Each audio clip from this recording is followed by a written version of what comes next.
Larry, Robert, are you there? I am, Ian. Okay. Yes, All that right. is an affirmatory. Okay. The I'm gonna affirmatory, yeah. Go ahead and get things kicked off. We've got a little bit of content to get through here, and don't have a lot of time. So first of all, hello and thank you to everyone for attending today's discussion about how an analytics-driven supply chain can improve demand planning and at the end of the day deliver tangible benefits to your organization. Before we get started, I'd like to start with some quick introductions. First and foremost, my name is Ian Robertson. I'm a senior account executive with 3C Software, and I spent the last 20 years of my career helping companies improve bottom line performance by bringing greater transparency and insights to the drivers of cost and profitability. I've been delivering these capabilities across multiple industry verticals as both a consultant and actually as a senior manager at J&J, where I led their global cost to serve program. I'm joined today by two longtime colleagues, Robert Zwirling and Larry Maisel. Robert is a tech entrepreneur with 30 years of experience founding and growing software companies across telecom, manufacturing, distribution, analytics, and most recently, artificial intelligence. He's a recognized leader in the AI analytics space and has authored numerous papers and books on the subject. Robert is also the founder and president of Aurora Predictions and the co-founder of the Finance Analytics Institute, which teaches how to implement analytics through articles, research, the benchmark survey, and the Analytics Academy. Robert holds a Master of Science in Mechanical Engineering and is a licensed professional engineer. And finally, Larry is the founder and president of Decision View Analytics, and is a recognized thought leader in predictive business analytics, and also is the author of numerous books and articles on the topic. Larry's prior experience includes time as a managing partner at KPMG, an executive of PeopleSoft/Oracle, and the Balanced Scorecard Collaborative. Larry holds an MBA with a corporate finance focus and is a CPA and chartered global management accountant. Okay, so with that being said, I'd like to turn it over to Larry to describe what we see as some of the challenges that business leaders are facing today, really at the end of the day, due to a lack of information and insight.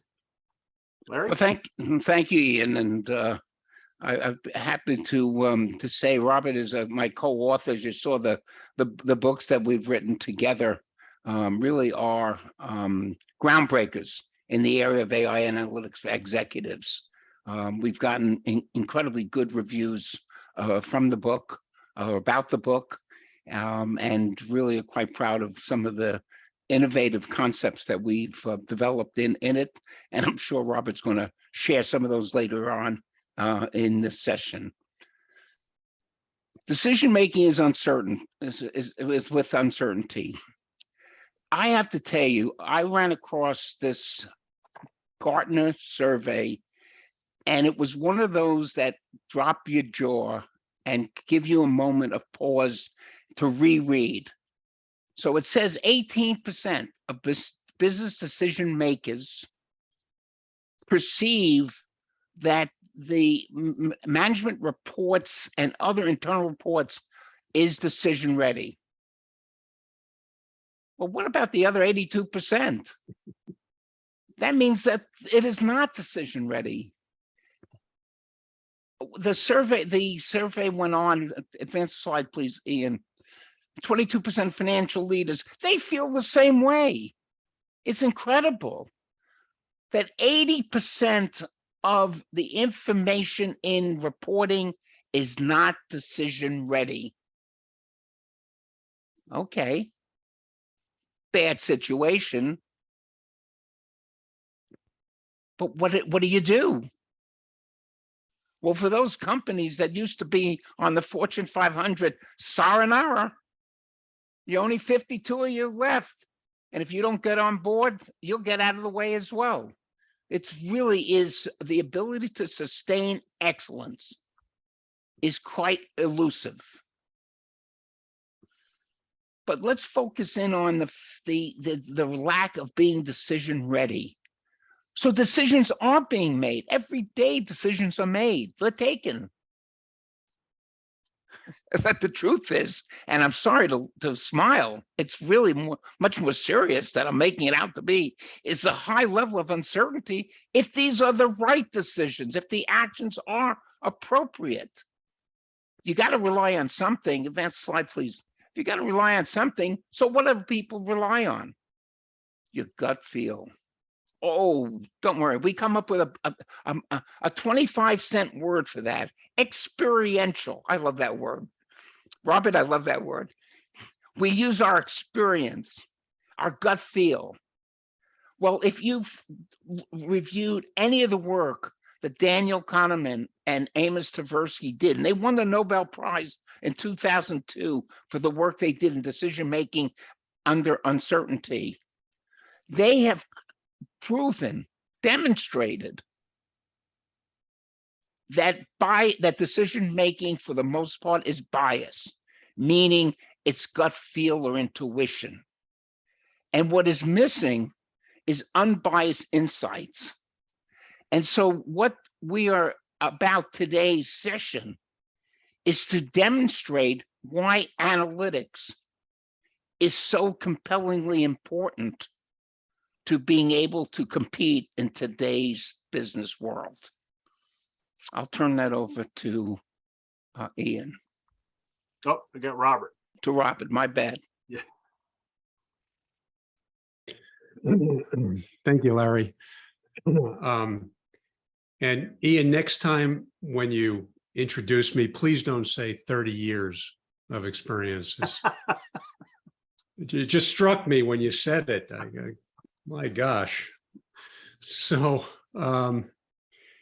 if you thought it was safe to come out, it isn't.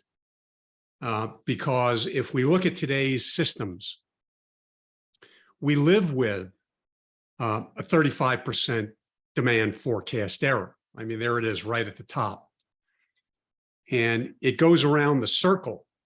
You know, a 35% demand forecast error leads to, 20% more than we need in buffer stock for our sourcing materials, leads to 20% more in finished goods in our inventory, leads to 25% excess and obsolete inventory. And by the way, these are averages. So that means that you can be better, yes, but you can also be a lot worse.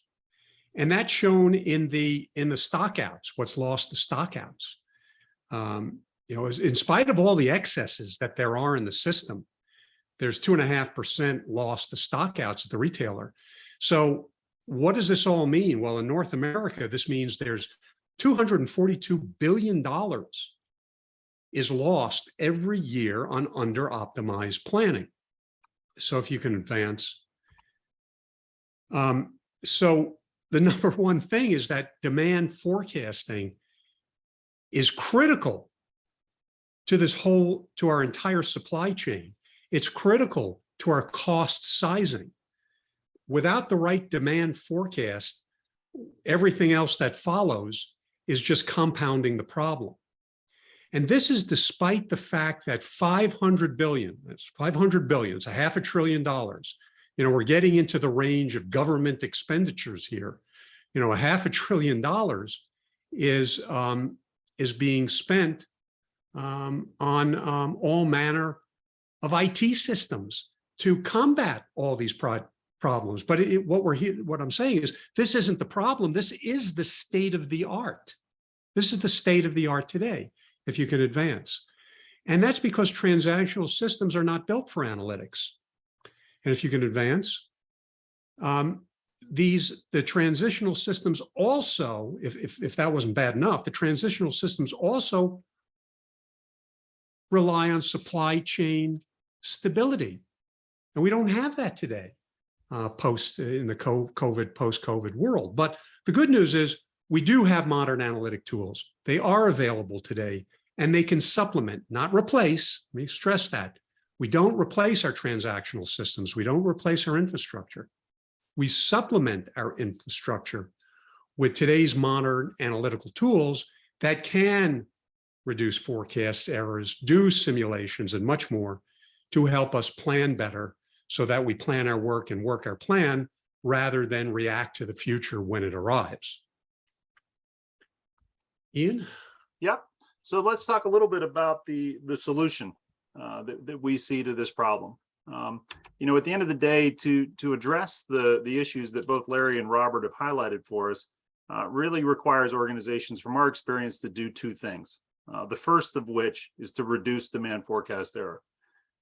This is achieved by most organizations by adopting that technology layer that Robert is referring to, but that at the end of the day provides them with an ability to do a bottoms-up, data-driven analytics approach to forecasting that minimizes and to some degree eliminates that human emotion and bias that's really inherent in many current approaches, right? So said another way, instead of building a tops-down demand forecast based on what you really wish the future revenue to be, the demand forecast is informed by applying AI analytics to past individual product demand that's providing a more objective bottoms-up view of future demand.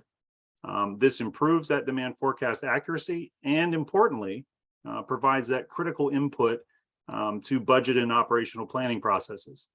But by itself, that accurate demand plan is not going to get you necessarily to a fully and more accurate plan. In order to achieve that, you really need to combine it with an additional level of cost transparency. Because at the end of the day, in the absence of that cost transparency or that accurate cost being applied to that forecasted demand, you end up with operating budgets and proposed capital investments that really, at the end of the day, do not yield a cost plan that is aligned to the reality, right? Today, most organizations leverage opaque standard cost models to stand in for this cost transparency that I'm referring to. But at the end of the day, let's face it, we all know that those standard cost models tend to be based on averages of averages, and really at the end of the day are not maintained over time, right?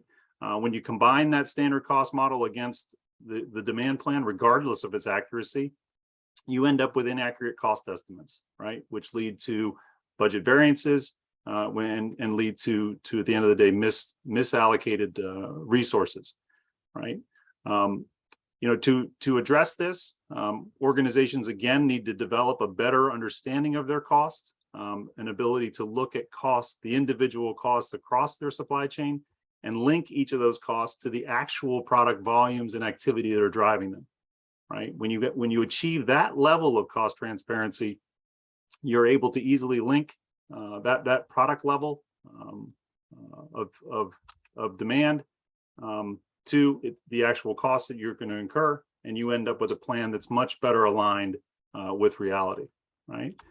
So again, to conclude, if you combine that AI-driven demand forecast with cost transparency across your supply chains, you really can generate business plans that will closely align to the actual revenue attained and the cost that's incurred to do that, while at the same time limiting the financial downside that the misallocation of resources and other operational risks that arise from large variances to plan. Okay. With that being said, I'd like to turn it over a little bit to what these technologies are that we can use to achieve these kinds of capabilities, starting with cost transparency. As I mentioned before, I'm part of 3C Software. 3C is a technology company based in Atlanta, Georgia, that has spent the last 32 years developing and deploying a purpose-built platform called Impact DCS that enables organizations to analyze and simulate costs across their supply chains. Impact DCS is leveraged by companies across industry verticals, from meat processors to semiconductor manufacturers to wholesale distributors. But regardless of the industry, the value proposition is the same, and that is this is a platform that delivers ultimately that supply chain cost transparency that I referred to, right? In the source and make portions of the supply chain, Impact DCS is leveraged to calculate the actual cost of each unit of production that provides a more accurate and actionable view of product level manufacturing costs than can be achieved in those traditional standard costing models that I talked about. Armed with that actual cost information, companies are able to limit manufacturing variances and purchase price variances, and importantly, and particularly germane to today's conversation, are able to simulate product level manufacturing costs based on anticipated changes in input costs or anticipated volumes, right? In addition to applying this capability to that source and make portion of the supply chain, we also see a lot of adoption of this capability within the deliver or logistics portion of the supply chain, where Impact ECS is being used to create transparency to the costs that are incurred to move finished products from the plant through a distribution network and ultimately to customers, right? Those kinds of insights are used to inform cost to serve analysis, making it possible to assess the impact, the cost impact of product and customer specific requirements. And in turn, can be used to inform a variety of decisions that include pricing, service levels, and ultimately the trade terms that you enter into with your customers. When you leverage Impact ECS across all of these areas of supply chain, we see our customers achieving, again, that goal of cost transparency and end-to-end visibility. And again, importantly, an ability to really simulate and understand the impact of future forecasted demand, right? With that, I'd like to turn it over to Robert and learn a little bit more about how Aurora Predictions enables the capabilities around developing and delivering a more accurate demand plan, leveraging AI. Thank you, Ian. So with that kind of visibility that Impact ECS provides, which, by the way, is beyond what you'll get out of the traditional ERP systems. They don't have the level of depth or flexibility or visibility or even the ability to simulate. So Impact breeds and brings a much higher level of visibility, much deeper level of visibility. Now, as part and parcel of all this, it's, okay, well, this is what we did, but in order to have, to do the forward-looking processes, you need to know what do we think we're going to do? So at Aurora, we've done something, I think, very differently. So first, we have a forecast, and not just any forecast. We have an AI-driven forecast. Ian, if you can advance that, please. So we start with an AI-driven forecast. Now, here's where all systems stop. So no matter what tool you have, it starts and stops with a forecast. We go beyond that. The next phase we do after the forecast is, we call it triangulation. And triangulation, as the name implies, has three parts. It has, the first part is AI demand signaling, and the second part is AI correlative lead indicators. And what we're doing is we take the AI forecast and we triangulate it against these two indicators to make sure that they align.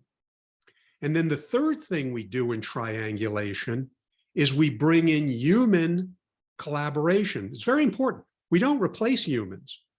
We collaborate with them. We flesh out the biases. We provide baseline tested AI forecasts, and then the humans can come in, and now your demand planner and so on can say, okay, but I know something about the future, about my customer or about my product that isn't contained in the data, to make that third element of triangulation. Once we have done that, the triangulation, then we go into forecast simulation. All forecasts tend to be wrong. It's not a matter of how often they're right. They tend to more often be wrong. The matter is, how much are they wrong? And so what we're able to do is run Monte Carlo simulations and actually come up with a probabilistic view of the forecast. In other words, the forecast isn't one number. The forecast is a band, a range that should be used for planning purposes. And in this range of most probable outcome is where we should optimize our business.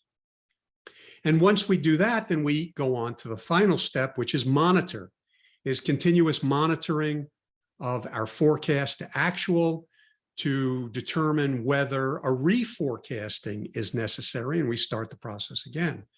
So this is something unique to Aurora of AI forecast, triangulation, simulation, and monitoring that then gets fed into Impact ECS to do the simulations, so that what can happen is we're actually getting a plan that's very closely aligned with performance, because we're fleshing out the points of risk and we're fleshing out the uncertainties. So we get to that point of plan your work and work your plan, rather than let's react to the future when it happens. And then we'll spend the rest of our time explaining the variance, you know, why our actual numbers didn't come out to what we planned. So this is a much better, it's actually faster than current, because we're using automation, we're using AI and analytics to automate and to drive out biases. So we actually have a faster, deeper, and more accurate forecast and simulation that we can have much higher levels of confidence in. And Ian, so let me give you an example of this, a real life example of how AI-enabled analytics can dramatically reduce forecast error. Here's an example of a customer. They want to forecast their tier 1 customers' demand. This is one of their tier 1 customers, and the company is about $750 million. Ian, if you can advance, yeah. This is a $750 million CPG manufacturer. And what we have is these maroon bars that are expressing the forecast accuracy of a forecast made 1 year in advance. So as we can see by these maroon bars, the forecast accuracy on a monthly basis is running about 90 to 99% accurate. So if you can advance the slide, what we see is that with our lights process, that we're able to get about an average 95% accuracy over the course of a year. And this is compared to the horizontal blue line, which is the company's target. They wanted to have an 80% accuracy. I think it was more of a prayer. They prayed they could have 80% accuracy. We actually delivered 95% accuracy. So talk about a wing and a prayer. Now, we also compared this to their demand plan system that also did a forecast a year in advance. And as you can see, the accuracy goes from about 49% of a low to 88% as a high.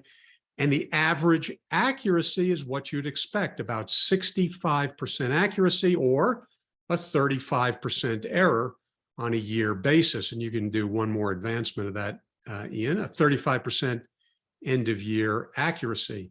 So the tremendous power to go from 65% accuracy to 95% accuracy makes a tremendous reduction in the inventory on hand that you need, which then releases capital that you can use to expand your business and sales and marketing. So Ian, if you can advance the slide. Yep, sure, Robert. Yeah, and I think to just further, to further expand on the value proposition, I'd like to just review a few of what we see as the potential value opportunities and what we've seen from client engagements in terms of the kinds of savings they can drive from the different areas of their P&L by applying the techniques that we've been talking about. First and foremost, certainly addressing variances is a big part of what this information can do for you, right? And in our experience, when you apply these kinds of approaches to developing, again, that better demand forecast, that more accurate understanding of costs, we're seeing 5 to 10% reductions in overall cost of goods, right? In addition to that, clearly, a value proposition associated with a better demand forecast is a reduction of overall inventory on a hand. And in this area, that can be tremendous, right? So we're seeing 20 to 50% reduction in the inventory that's being placed on hand by reducing that forecast error. right? Another area that of tremendous benefit is creating an ability to meet the trade terms that you're entering into with your customers. And by being able to meet those trade terms, by being able to make sure you've got the right inventory in place and ready to go when it's ordered, we're seeing up to 50% reductions in the fines and chargebacks that are associated with not meeting those terms. In another area where that more accurate demand forecast can play a role, and where having the right product in the right place at the right time is clearly in an ability to avoid stockouts. And by being able to meet that customer demand, that customer order when it's placed, we're seeing significant impacts on overall sales, with 2 to 5% increase in sales being made possible there.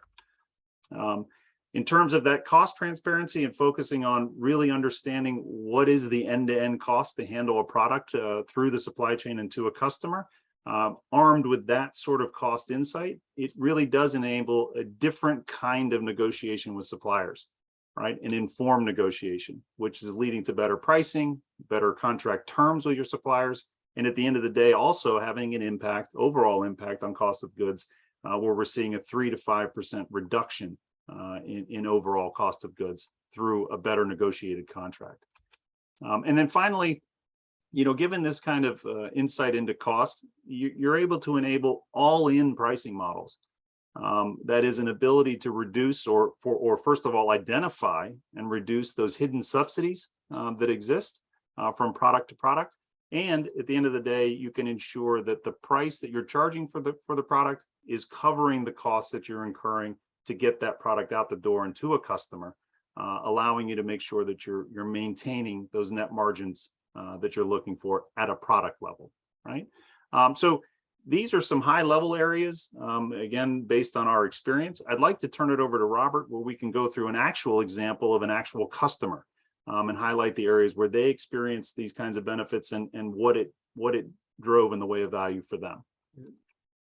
Thank you, Ian. This, as they say in baseball, is the payoff pitch, where we go from the theoretical to the actual.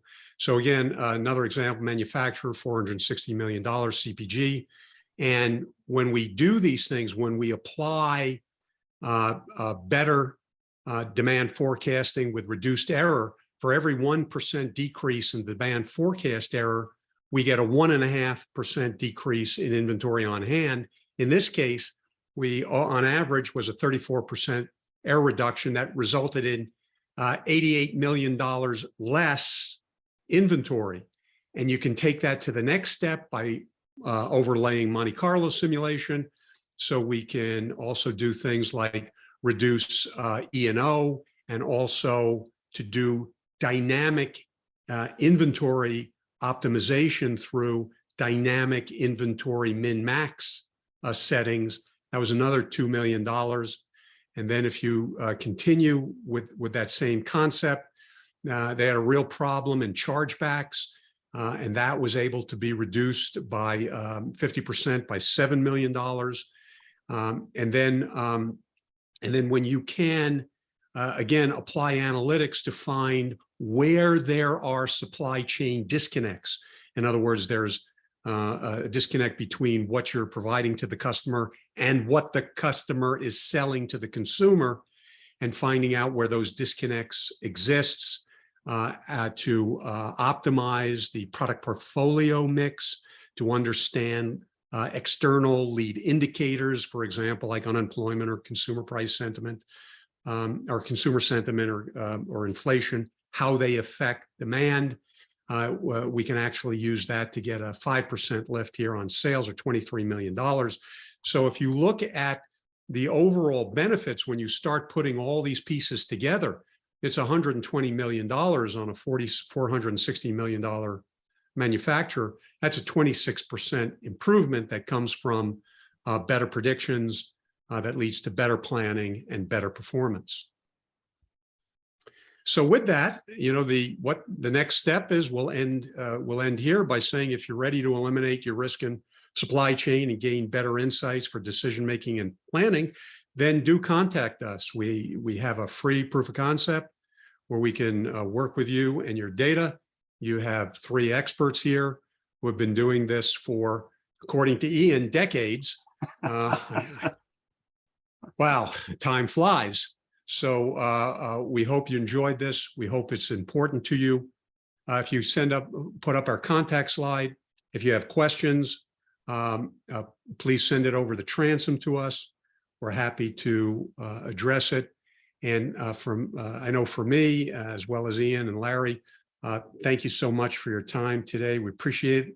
And Ian and Larry, back to you for your formal goodbyes. Yes, and just like as you said, Robert, thank you everyone for attending. I hope you found the conversation interesting, and we'll follow up to each of you with the content that we covered today in a PDF to you each.